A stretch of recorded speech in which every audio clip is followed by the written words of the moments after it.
Hi everyone! Welcome back to my channel, Philippine Expat Country Living. So, muna na siya ang akong i-prepare before.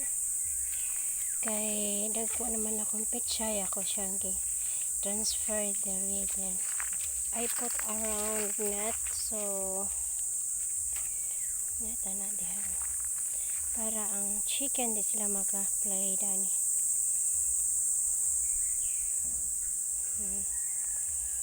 So ako siyang ipamutangan og kanang dead leaves nga banana. Pero nara na siya sa inside pots, guys. Pechay wala ko gikot-kot kay nga no, the ground is so hard. So at least na siya diri sa inside and not. So hopefully soon mag-harvest na ko ana.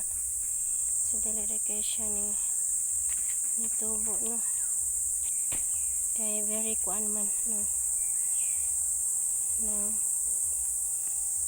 good soil. Oh, tapos siya kanang kuan. Nindot nga sa na fertilizer, banana leaves. So very beautiful.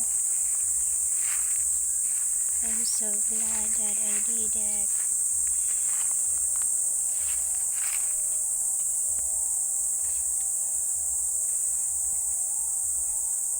So wala dyan siya nangamatay.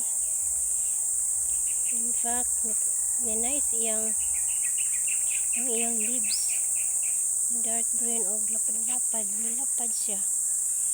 So the leaves are getting kanang kuan ba, healthier. So yeah, finally anak ko'y garden here, a little garden sa ground.